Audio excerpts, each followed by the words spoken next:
like to welcome Nate Thompson to the Business Growth Podcast. Nate is the CEO and founder of Triumphant Partners, which is a company that specializes on the sell side, helping physicians and dentists sell their practices. So, Nate, welcome to the podcast. Chris, it's a pleasure to be here. It's great. So, just curious, man, how did you get into that niche? I mean, it's such a unique business, and just curious how you started. I mean, did you go straight out of school, or was there a more circuitous route that got you there? Or? It's a great question that's often asked. A niche is a perfect way to describe it. If you would have told me I would have been in the sell side or sales world, I would have laughed. I originally started doing media analysis for Goldman Sachs out of college. Thought that was going to be the route I was going to go through on the PR side of it. Long and short of it, I was approached by a group out of Dallas. Well, they're a global group, but they're based out of Dallas, called Henry Schein, large distribution company, Fortune 200. And they had asked me, based on an encounter we had at a university seminar, career fair that I had, finagled my way into. So I guess I was kind of foreshadowing my potential future in gaining an advantage in sales. But I met them and then went and interviewed with them on the distribution side. And that's how I got into the whole dental sales world. So they had asked me to come on and be their first intern for the company's history, and had developed a very successful internship program for them. Now it's over 100 interns nationwide. And that's how I got introduced into the space of healthcare. Great. And how long were you with them? How long were you with that business? Sir, I was in the distribution space for 10 years. So I was there for quite some time before I decided to pivot into the M&A space. Okay. Yeah. Great. Yeah. And now, what's the difference between distribution in your mind versus M&A? Totally different worlds in my mind. So distribution, we were selling products for manufacturers. So okay, I worked at a dental company. Manufacturers would develop these products, equipment, technology, supplies. Then through the distribution process, they would have sales representatives that were in charge of different regions, cities, states, government entities like schools, et cetera. And we would go out there and sell these products. We definitely were not the cheapest, and that's what we did on the distribution side. And then on the M&A side is on the back end of the careers, right? Is at least how it started out. The M&A process has evolved a lot, and I'm happy to touch more on that and what that really means. But is you're getting ones on the front end of the career typically, or they've kind of got ingrained in their business and their practice and their day-to-day, and the others on the back end where they're ready to exit, right? Or start thinking about exiting their practice and into the next phase of their career, or finding a strategic partner, which is what Triumphant Partners excels at. That's great. That's great. And then so you started into the back end, the exit side, right? And so how did that go? Like, did you start your own firm? Did you work with somebody, a different company, or? Initially, I was approached by a great group out of Dallas, Texas. They had just developed their first sponsor, or just got their first sponsor. I was their first director of business development. So I started up buying practices. So they approached me actually here in Austin, Texas, all the way back in 2017, and said, look, Nate, you've come highly recommended in the industry. We need somebody to help build our brand, right? We need somebody to go approach doctors, develop that trust, has that reputation, has the credibility to basically partner with us, right? They're selling a majority of their business. It's their baby. Most of them have never had a boss, or it's been multiple decades until they've had somebody helping them manage the day-to-day operations. So I joined them. I saw their vision. I was intrigued by it. To be candid, I didn't know much about it. And then when I got to see behind the curtain of how the metrics of buying a practice, a business, but definitely a dental practice in this instance, it definitely piqued my interest. So after helping them acquire 220 practices at that time, now they're about 1,000 practices in 42 states. I think they just sold for the third time for $3.5 billion back in November of actually 2024. So they've definitely been very successful. I realized there was a niche. When we sat I sat on the board. When I sat around the table every Tuesday, we would evaluate businesses that would come in, anywhere from 30 practices to 300 for the week. Right? It's a pretty intensive process. And I realized there was a lot of money being left on the table. For starters, I looked at, honestly, our P&L and realized that there's a lot of money being spent in direct marketing. So I felt like, okay, there's something unique here, right? And obviously there's investors. Now that they had a sponsor, right? They had financial capital supporting them that, maybe buying low and selling high was probably an objective there. Not a bad thing. Again, great group. They've done phenomenal. They're actually applying for an IPO now. But I realized there wasn't enough representation out there for providers, for doctors, very highly educated, the top 1% of what they do. But you don't know what you don't know, right? Amazing clinicians running the day-to-day process, or how to exit strategically, again, and on their terms, was lacking. And so I realized there was a void there. And that's how I decided to switch from the buy side to the sell side back in 2020. So after I left them, spent my time there, went to the sell side in 2020, and partnered with a small group out of Austin, Texas, and quadrupled their income. And then the birth of Triumphant Partners came out of that experience. That's great. Yeah. And you make a great point there. Like, you can be really good at what you do and have like an incredibly successful practice. Yeah. But when you step into to a sales process, right? I mean, it is a completely different world, a completely different skill set. There's terms and conditions and financing and all sorts of things that you probably may have never ever dealt with as a physician or a dentist, right? And so having somebody like you come along and be able to kind of give them the lay of the land, best practices, and also to know what have an idea what your practice is like really worth, right? So like on valuation, right? Typically, what have you seen between like the spread between what somebody might think their practice is worth, and then when you go in and kind of help them understand where hey, well, maybe we can get another turn on earnings by doing this or structuring things a little differently. What type of how does that happen? I love that you asked this question, Chris. Everyone thinks they're the prettiest baby. Let's start there, and I mean that kindly, right? There's always stuff to work on, even if it's the best business or businesses. There's always something to tweak, right? And the way we evaluate practices, we do a full underwriting process. At my firm, we have healthcare specific CPAs. Literally, their entire career has been dealing with evaluating healthcare practices, whether it's dental and medical. That's all they know. So they didn't start somewhere else, and they came over. We've kind of built it from the ground up, or they've come from a competitor or buy side. And so the way we evaluate that is we'll go through 3 years of financials. We'll go through the general ledger. We'll ensure that we capture, one-time expenses, non-recurring expenses, even normalizing the expense, meaning if you're going to partner with a group, part of what they're going to bring to us as a partnership is buying power, right? So that's going to bring down their cost. So we don't want our clients to inherit their original cost. We want them to inherit the cost that they're going to be getting with a partner. So through that, we develop their cash flow, and that's how we look to find them a buyer based on their multiple. Now, where they think they land versus where they actually land definitely varies. And here's why. We had a crazy thing called COVID. Money was cheap, right? Below inflation rates. So a lot of money was being spent. So there was a lot of purchases and acquisitions being made in dental alone in 2022. There was 130 billion with a B in M&A activity. That's more than ophthalmology. That's more in cardiology. That was more in plastic surgery and more in dermatology combined, which is 110 billion at that time. So that shows you the activity in that space. So it's definitely been a correction. And I tell you this history on that because it comes to the conversation of where they're really at versus what they really are on the fair market, right? On the market level. So we do an intensive evaluation on the process. So we typically do land though traditionally about 30-40% higher though than what they get from a direct offer. We deal with that.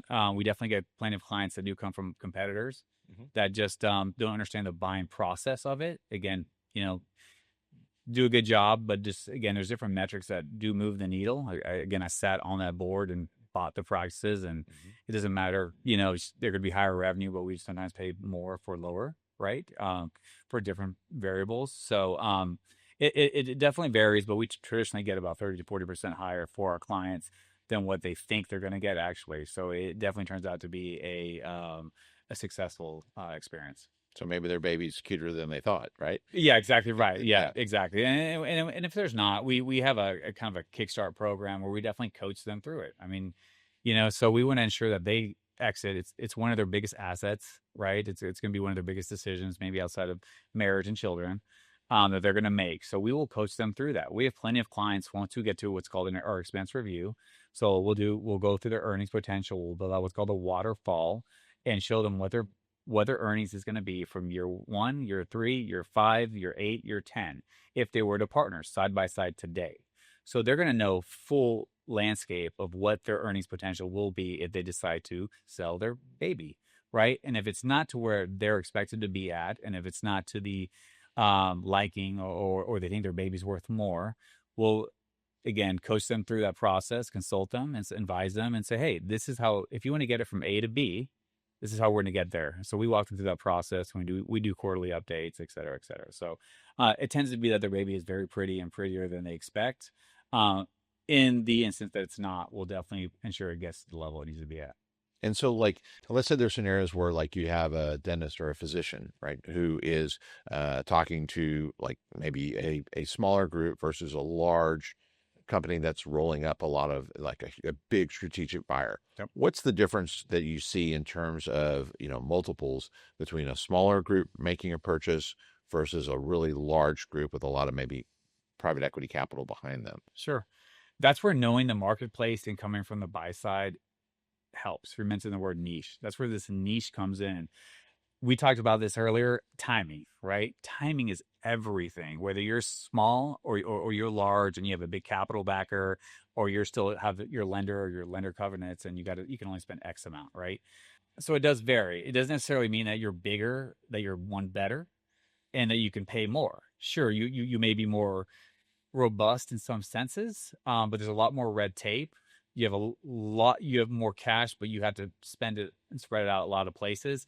So what we try to do again is align our client with the right culture and timing, right? So they have a certain amount of EBITDA that they need to purchase, right? So they're trying to buy let's call it a cash flow conversation.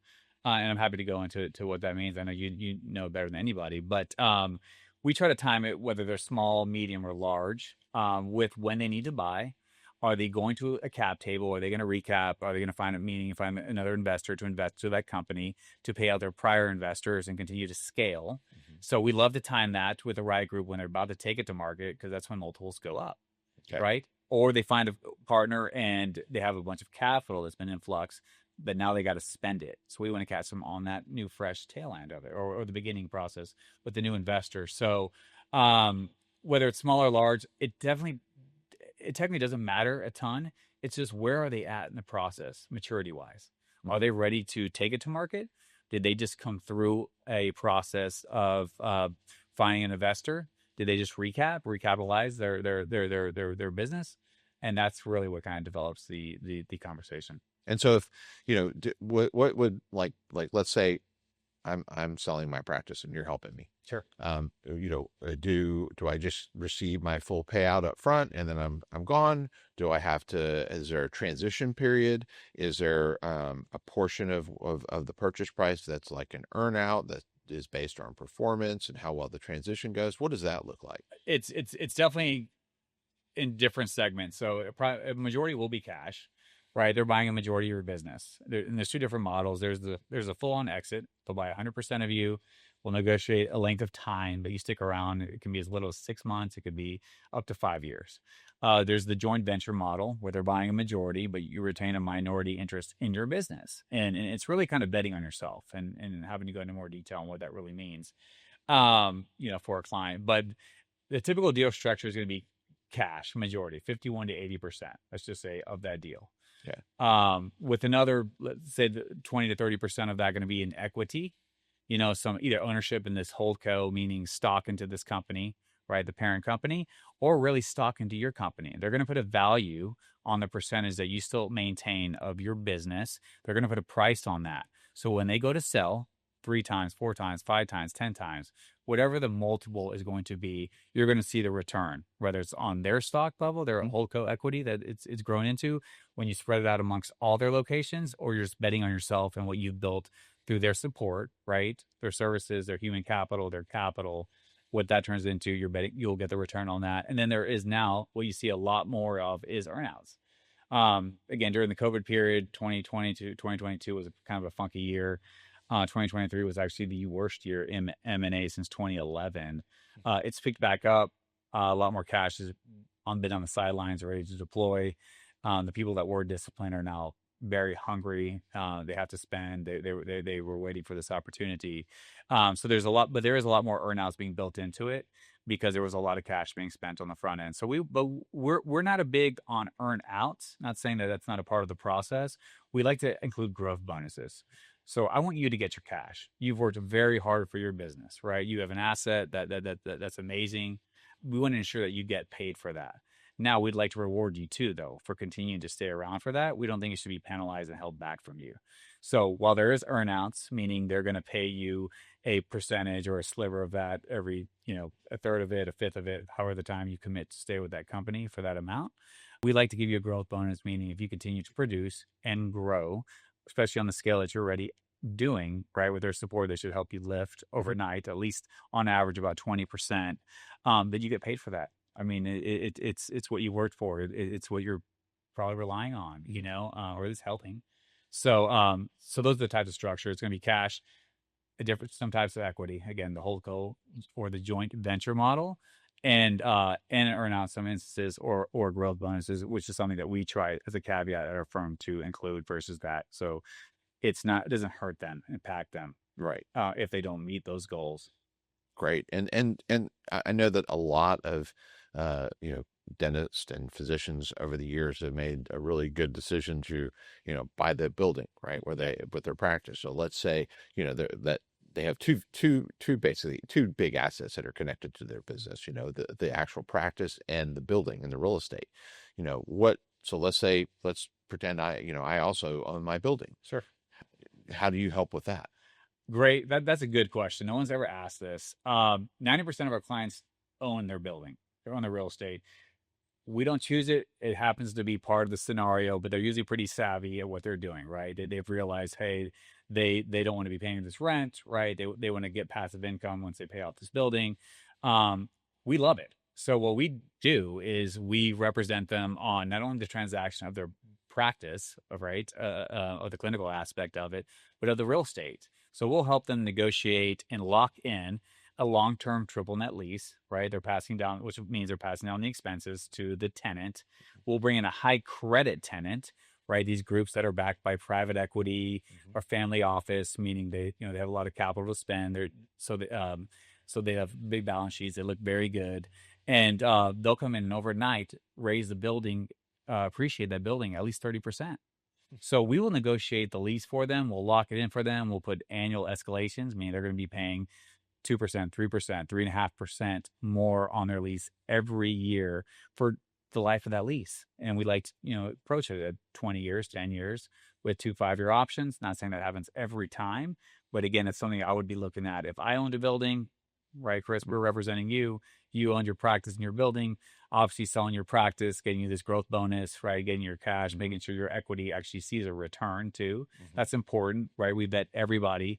Have they done retail? Have they done healthcare? Have they scaled? Have they exited, et cetera? What's their goal? But also on the real estate side, that's what one of the key factors that separates us is that we understand the commercial aspect of it.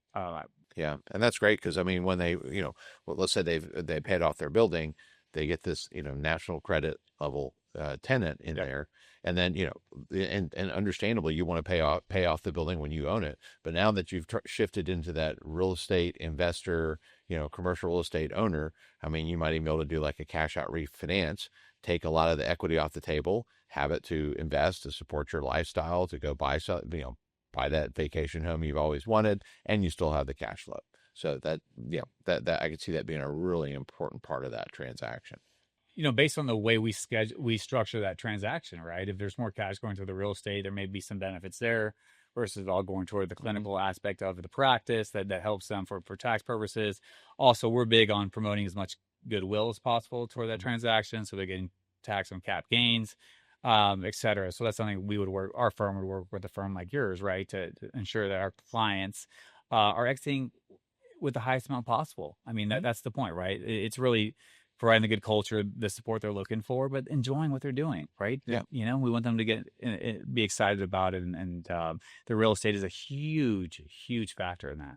Well, you know, and that, you know, again, like the holistic approach, right? You know, it's all facets of what they built, you know, helping them maximize that value, right? So that, you know, whatever whatever the next stage of their lives looks like, you know, they're on, you know, a much more stronger footing, and you know, kind of reaching that summit of financial freedom, right? That we're all climbing towards.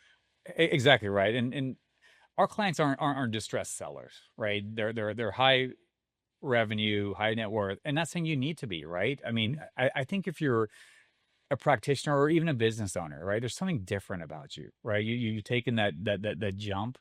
You definitely have a lot of gumption. You definitely have a lot of nerve, right, to do it. And so you typically, though, you're going to take some chances, right? There's definitely risk involved, and it's quite an experience. I know we experienced that starting this firm. It definitely, I remember the first full year was one of the most sleepless years I've ever had, outside of probably having my two young daughters. But anyways, they are willing to take the risk. So we want to position them properly to again maintain that, understand it, and then exit out on the terms they're looking for. Yeah, definitely. Yeah. I mean, I agree with you on the whole ownership mindset. It really, you know, going through that, you know, taking that step forward, you know, being the one that's ultimately accountable for everything, you know, it does change you. It just changes how you think about things, and you know, how you view the world, right?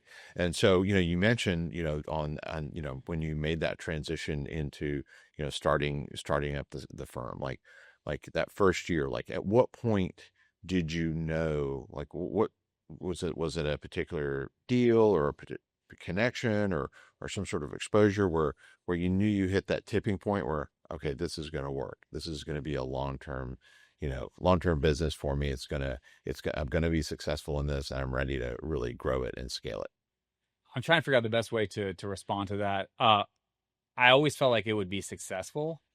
I didn't know how. And I don't mean that in some arrogant way by any stretch. Well, you have to have faith in yourself, and faith in what you're doing. You get to make that step, right? So there's got to be, you know, whether it's temporary insanity or a clear vision, you know, everybody has to take that step, right? Yeah, and my wife would probably say insanity.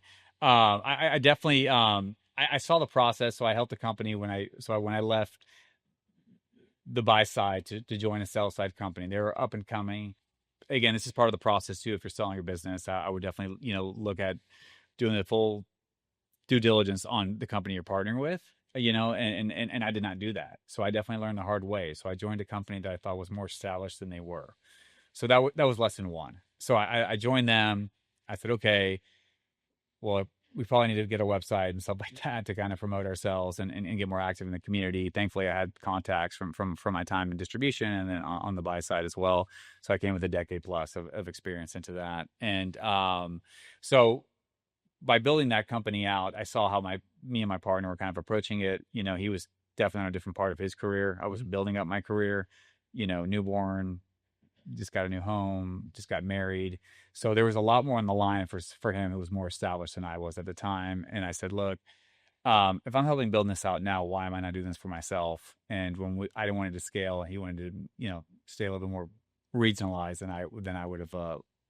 And more of a lifestyle business versus a growth, right? Correct. You know, we had different ambitions on that. So I decided to start it. And I'll tell you this, there was many when we launched this, we're about 28 months old. December of 2022 is when I officially left that firm. We launched April 1st of 2023. Which is, like what you said, was one of the worst markets, right? The worst market. You definitely have to be temporarily insane to start M&A. I mean, rates were tripling, you know, so it was the worst time to be starting an M&A company and going out and asking for these multiples of, you know, 4, 5, 6, 7, 8, whatever. Again, the times is that multiple on the deal. So I started that. I had a lot of sleepless nights, but I just kept at it and believed on it because I saw what I did for the prior firm and I saw how it was done. And I felt like with the belief that we had, that the experience that we had, that we were going to be successful. Just sometimes I didn't know when that day was going to pop. And we actually officially closed our first deal on New Year's Eve of 2023. And then which made 2024 definitely a very successful year from the seeds we had planted and sown, et cetera. But that's when I knew, when I helped build out the first company, I guess, long answer, but is that we built it and I saw the do's and don'ts of a small firm. I came from a large firm. I took what I liked from both and developed a process that I thought would be, we could replicate at a boutique firm like mine. That's great. And like I always like to ask, like, kind of what makes you different. I know there's like business brokers out there and other people in that space trying to, sell companies, buy businesses. Like, so what would make you different than, say, a business broker? Sure. Oh, it's a good question again, and not to keep saying that and sound redundant, but it is. We take a more advisory approach, right? While there's there's fees associated with it. For us, it's very relational. As I started at the biggest brokers in the country. Mm-hmm. Then I started at probably the smallest brokers in the country. And I took what I liked and what I didn't. And I said, look, how can we do this better? And I realized during the process, again, with these sophisticated individuals, very smart individuals, the 1% of what they do, that there's still a lot of anxiety there, right? There's still a whole process. Financial terms, absolutely important. But there's more to it, right? They're giving up control. They're trusting. They're not the person, right? They're not the go-to anymore, right? I mean, we want to remain as much autonomy as possible. So I was like, well, what if we can develop a process and an approach that makes them feel confident and comfortable in what they're doing when they're doing it? And that's what separated us. We're definitely a quality-based firm. We pass on more deals than we take on. We have buy-side experience. So 80% of my team came from the buying side, meaning knowing how to evaluate the business first before they knew how to sell. I think that's absolutely important. You got to know. And I guess that's a great point. Understanding how the buyers are going to underwrite a deal. Like does that give you more leverage in the negotiations when you're talking to them in their language, when you're speaking their language and speaking to what they're, what kind of the different financial levers they're using to create that valuation? I mean, how does that play out? Absolutely. It's invaluable, right? We know their language. We know what they're going through too. Just as much as the doctor is probably stressed out about it and they're having this conversation with their spouse at night and they're probably awake and, they're dealing with all the aspects of their business, just like we are, right? We want to, focus on our clients, what can move the needle for them, excite them. The buyers are too, because they have investors that have invested a lot of time and a lot of money into them, but they also have a time limit. So to be able to understand where they're coming from and comfort them in a sense, right? And say, hey, look, we understand. We know where you're coming from. We've been in your seat. Definitely kind of de-escalates or de-stresses them and say, look, this is why this opportunity makes sense for you. This is why it's going to take your business from X to Y in Z amount of time. Because time is, as we all know, is our most precious asset. And that's what they're up against. Because if they don't purchase the right amount of EBITDA or practices or volume, however you want to phrase it, they got to return the money in essence, right? And that's never a good thing. Yeah. So we understand exactly what they're looking for in that practice and how to get it to them in a quick amount of time or in the right amount of time is probably the better way to say that. But so yeah, understanding their language and where they're going through experiencing is been allowed us to move more deals than I ever did in my prior company. And you mentioned, like with interest rates doing what they're doing, what are you seeing like in terms of, like financing, right? I mean, obviously some of these bigger firms might have their sponsors and their source of capital, but they're still going to be using debt, right? Yeah. I mean, so what are you seeing now? What's different over the last 2 or 3 years? I've seen a lot more seller financing, to be candid. I've seen a lot more seller taking more of a risk with the buyer or proving more of the value of that practice. When before it was just very straightforward, here's some cash, here's some ownership in our company or remaining in your company. Now I see a lot more seller notes being presented. I've been seeing a lot more growth opportunities or earnouts, as you mentioned earlier, being introduced to a deal than I've ever seen before. And I've definitely been seeing less cash at close. When we see on average 70 to 80% of the deal at least being cash, now it's 51 to 60%. That's been the big shift that we've seen. And are the sellers being compensated for that additional risk? I mean, are they seeing, getting more, another turn on the multiple for accepting the risk and becoming more of a partner with the buyer? Yes, absolutely. So the upside is higher, right? So their return on that equity for taking the risk and taking less cash up front is that they'll get paid more on the back end of the deal, right? When they go find this sponsor or this private equity or this other investor, right? So their multiple is either A, we're putting in what's called a put, meaning that they're going to get paid a pre-agreed to multiple at the end of their term, 3 years, 5 years, or as long as they want to go, or that the multiple that they're going to get is going to be much higher than what they anticipate, and we'll put that into the agreement as well. Okay. Yeah. Great. So, and I'm just curious, like, how do buyers and sellers, or how do sellers find you?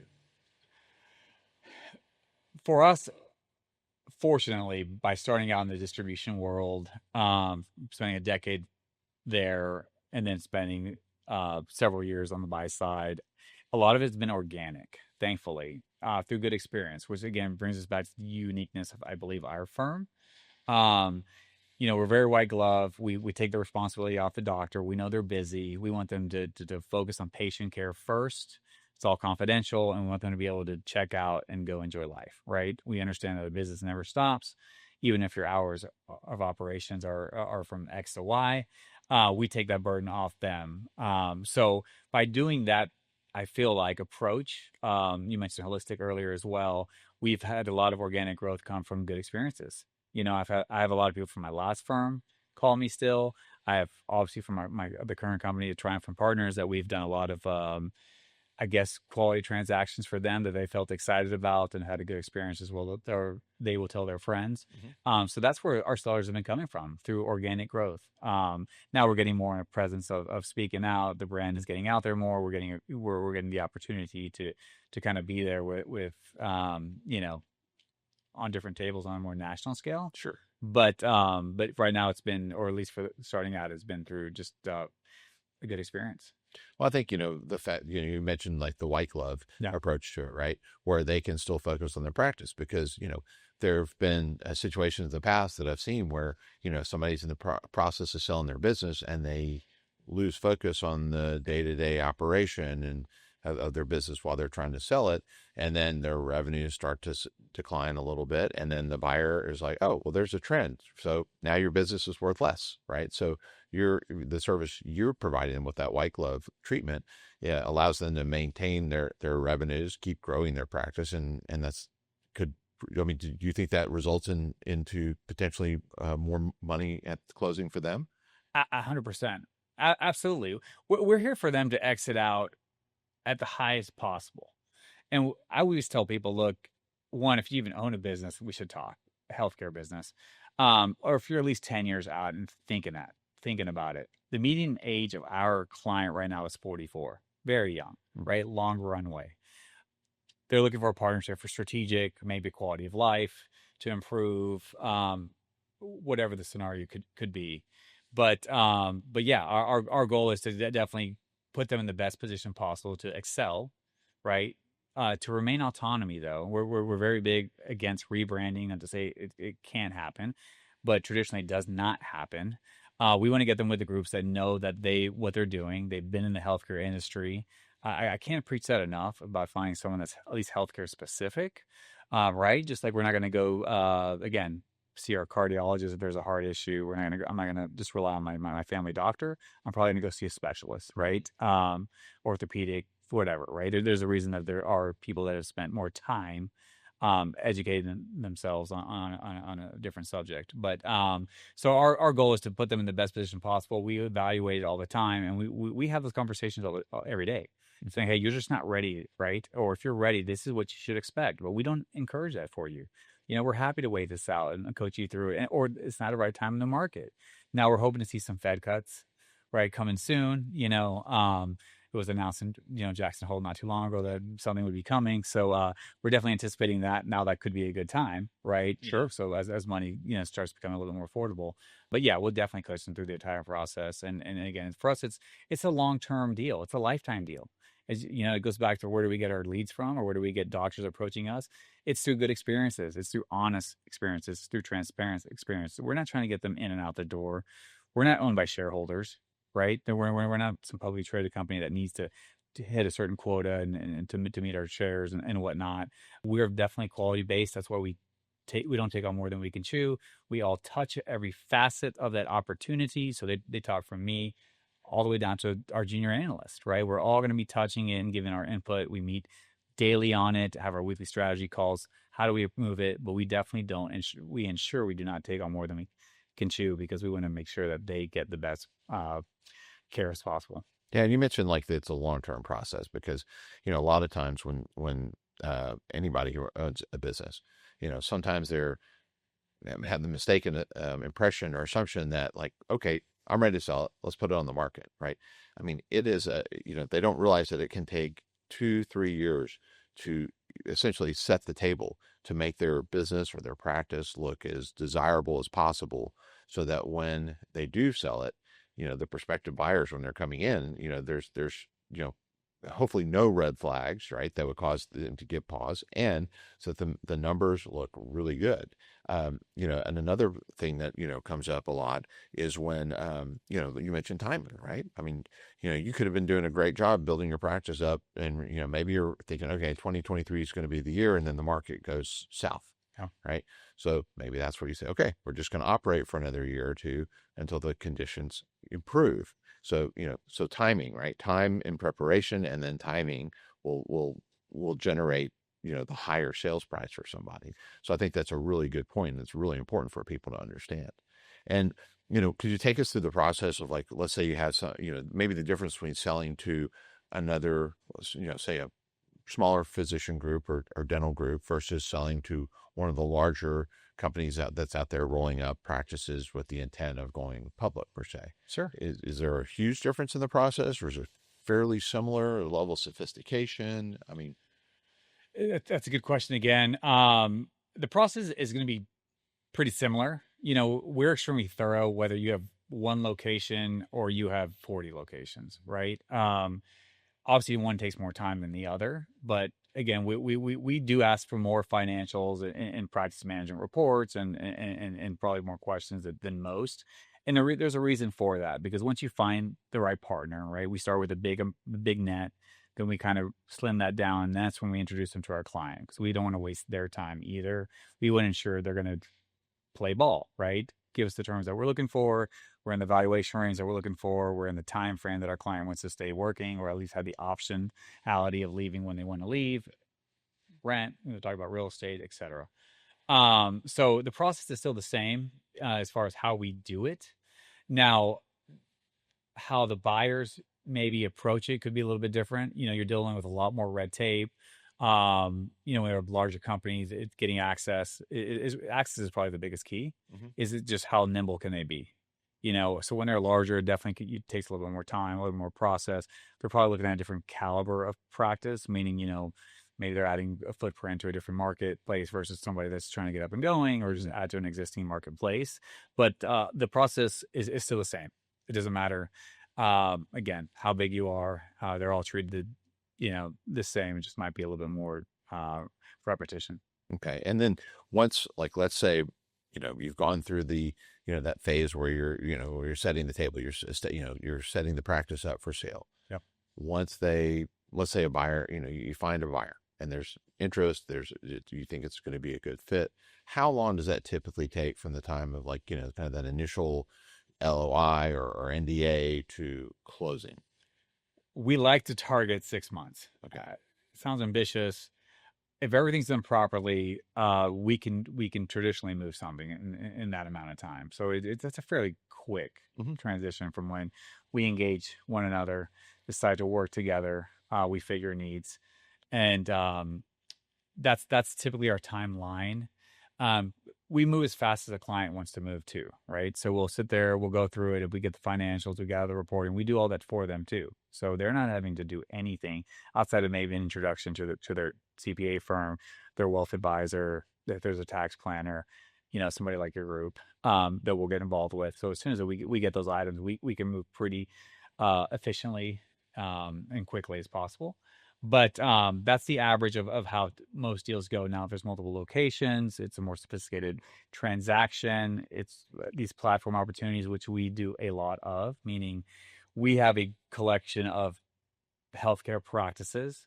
We will find a private equity firm looking to get either into the healthcare space, or they're already in the healthcare space, but they want to be in a new market. That's something that I focus a lot on. My firm focuses a lot on as well. And that can take more time because you're sitting there presenting them a new opportunity for why they need to invest income into a new market, a new specialty, potentially a new industry for them if they haven't spent a ton of time in healthcare. But that our average deal is about 6 months. It's about 6 months. No. Okay.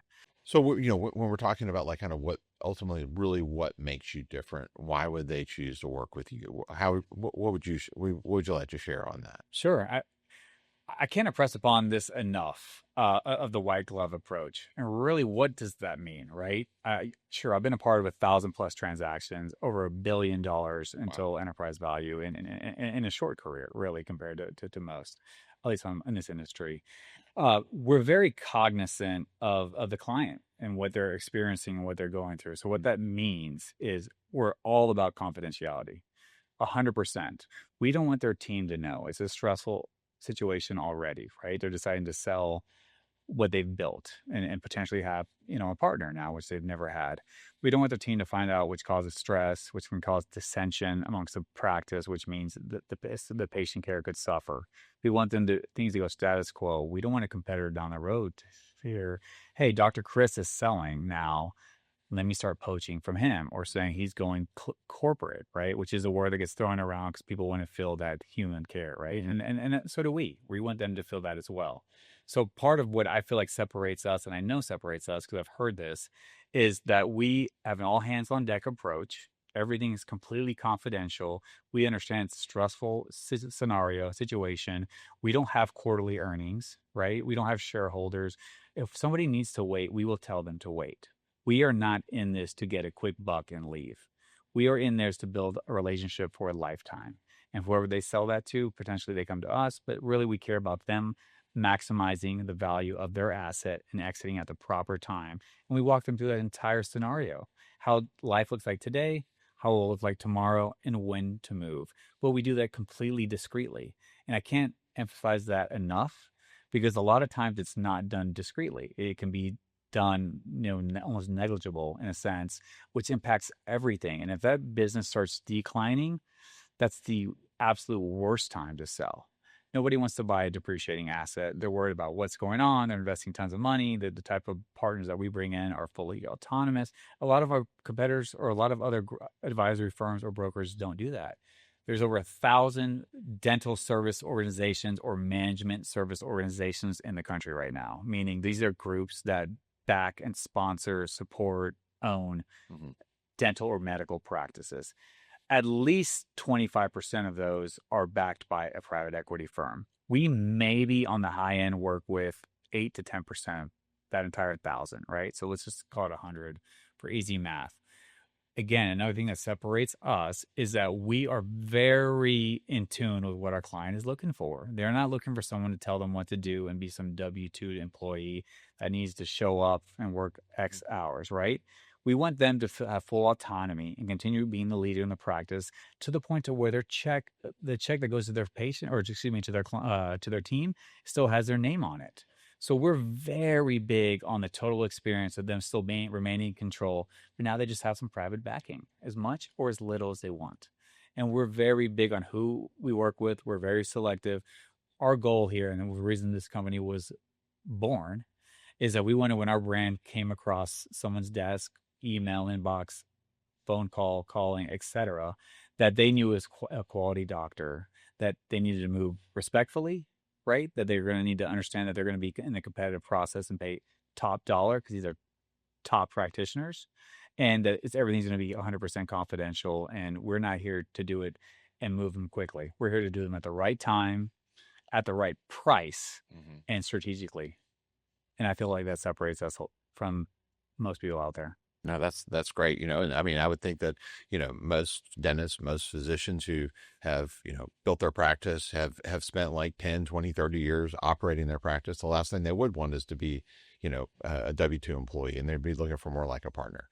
And I think that, with Triumphant and Nate, you'd have a great partner in selling your practice and somebody that you can trust and count on.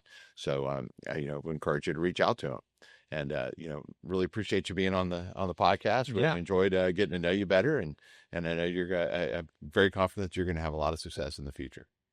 Chris, we appreciate your time and having us on here. And look, we're here to educate anybody at any time. They can always reach out to us, info@triumphanttransition.com. Call our office, 512-924-8808. We're here to answer any questions, whether you use us or not. It's okay. We're here to educate people. We want them to feel confident and comfortable because it is a stressful situation, but it doesn't need to be. That's fantastic. Well, thank you again for coming and being on today. Thanks, Chris. Take care. All right. Thanks again for watching the Business Growth Podcast. Be sure to like and subscribe to the episode, and we'll see you on the next episode.